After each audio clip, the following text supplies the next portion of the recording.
भोले भक्त की कहानी। नमस्कार दोस्तों, welcome back to my YouTube channel.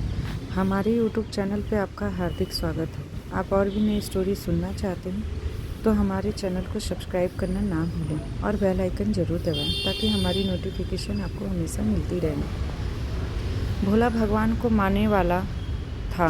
वह जंगल में लकड़ियाँ काट कर गुजर बसर किया करता था, लेकिन वह गरीब वह बहुत था और वह झोपड़ी में वह अकेला ही रहता था।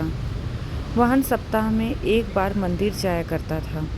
एक दिन उसने देखा कि भगवान की मूर्ति के सामने बहुत दीपक अथवा अगरबत्ती जल रहे हैं, जिसके कारण हर तरफ धुआं धुआं हो गया था। उसे देख भोला भक्त सोचने लगा कि यह तो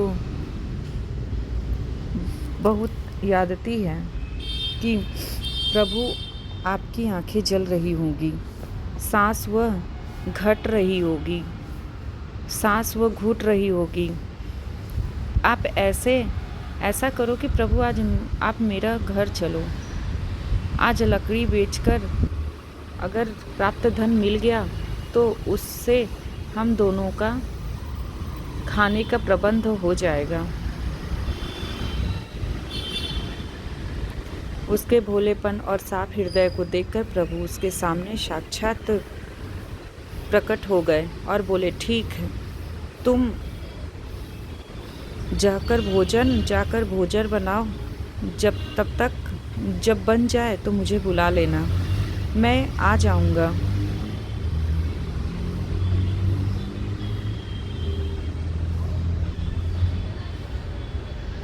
इसके बाद वह खुशी खुशी घर गया। फिर भोला भक्त खुशी खुशी घर गया, भोजन की तैयारी करने लगा। जैसे ही भोजन की तैयारी हो गई, उसी वक्त वह मंदिर की तरफ भगवान को बुलाने के लिए चल पड़ा। थोड़ी दूर हो गया था, उसी रास्ते में एक बालक मिला। वह बोला, मुझे बहुत भूख लगी है। फिर क्या, भोले भक्त को उस पर दया आ गई और वह उसे अपने साथ अपने घर ले गया और बेहद प्रेम से उसने उसे भोजन करवाया।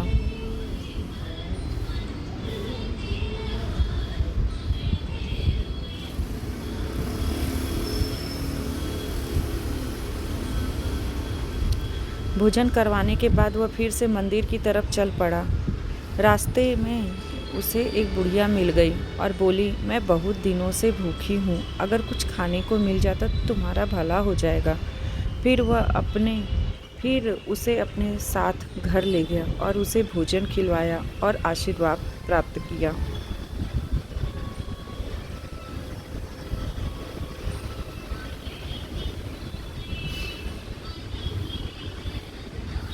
अब भोले का घर का राशन खत्म हो गया तो वह लाला की दुकान पर राशन लेने गया। जैसे ही उसने अपना सारा वेतन लाला को बताया तो वह उस पर हंसने लगा कि भगवान वह कभी कैसे घर खाना खाने आ सकते हैं। भोले भक्त बहुत मजाक उड़ाने के बाद उसने कुछ काम अपनी दुकान पे करवाए और उसके बदले राशन उसको भोले को दे दिया। राशन लेने के बाद घर में खाना खाने की तैयारी करने लगा।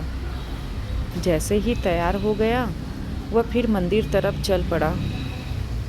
रास्ते में फिर एक बूढ़ा आदमी भूखा पैसा बैठा था। फिर वह तीसरी बार उसको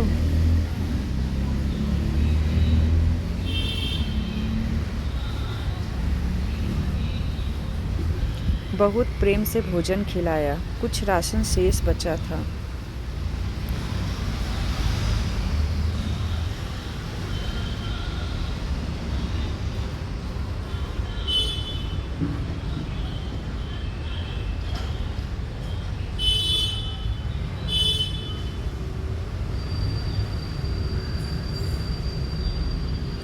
फिर वह चला भगवान को बुलाने और आखिर मंदिर पहुंचा और फिर भगवान को न्योता दिया और बोला कि भगवान चलो घर, मैं खाना तैयार है, चलो मेरे साथ प्रभु।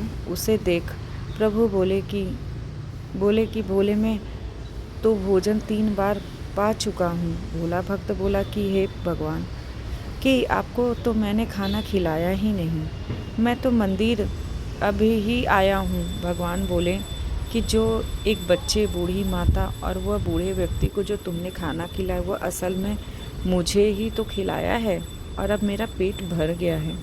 भगवान ने उसे बहुत समझाया, पर लेकिन वह भोला भक्त समझ नहीं पाया। भगवान उसका दिल रखने के लिए उसके साथ चल पड़े। घर पहुंचने के बाद भगवान बोले, चलो मैं एक शर्त पर खाना खाऊंगा। भगवान ने उसे बहुत समझाया, पर लेकिन वह भोला भक्त समझ नहीं पाया।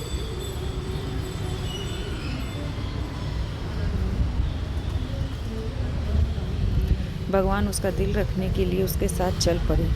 घर पहुंचने के बाद भगवान बोले, चलो मैं एक शर्त पर खाना खाऊंगा। भोला भक्त बोले, बोलो प्रभु, कौन सी शर्त? तुम्हें वह मेरा साथ खाना पड़ेगा। तो फिर भोला भक्त और प्रभु एक ही थाली में खाने लगे।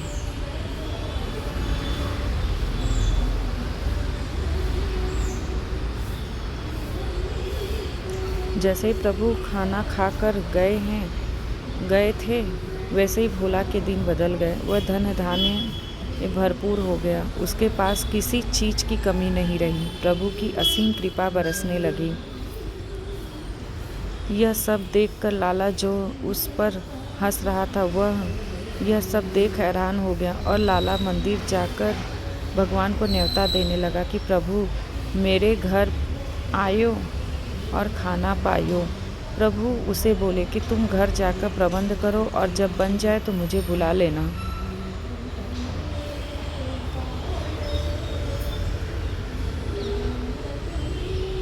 लाला हंसता हंसता घर गया और अपने नौकरों से बोला कि मंडप की तैयारी करो और 36 प्रकार के भोजन बनवाएं।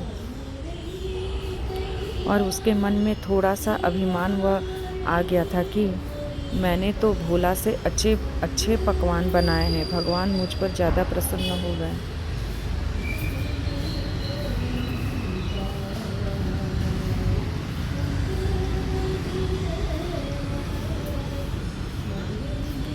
यह मन में सोच के घर से बाहर भगवान को बुलाने के लिए चला था कि रास्ते में एक बच्चा, बूढ़ी और बूढ़ा आदमी मिले। उन सभी ने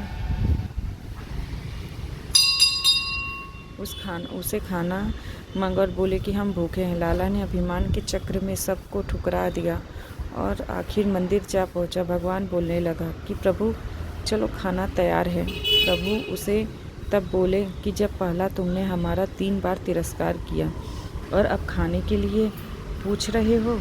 वह बच्चा, बूढ़ी औरत और बूढ़ा आदमी में तो था जिसे तुमने दुत्कार दिया था।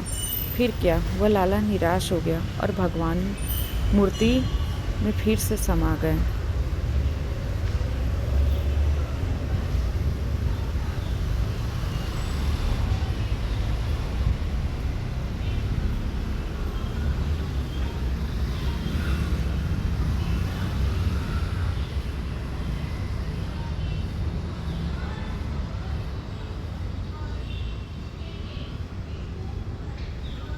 निष्कर्ष, इस पूरी कहानी देखकर हमें यह पता चलता है कि कभी वह अभिमान व्यक्त होकर किसी को ठुकराना नहीं चाहिए। जैसे कि हरिमन जी वह कह गए हैं कि रहीमन इस संसार में सबसे मिलिए धइये, ना ही जाने किस रूप में नारायण मिल जाएं। और जीवन में सरलता से है भगवान की प्राप्ति हो सकती है, जैसे धना भक्त भोला भक्त की तरह।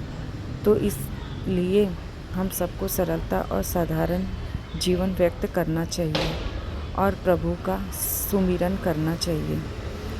वैसे वो जो व्यक्ति गुण अथवा विचारों वाला होता है, ज़्यादातर भगवान उससे ही प्राप्त होते हैं।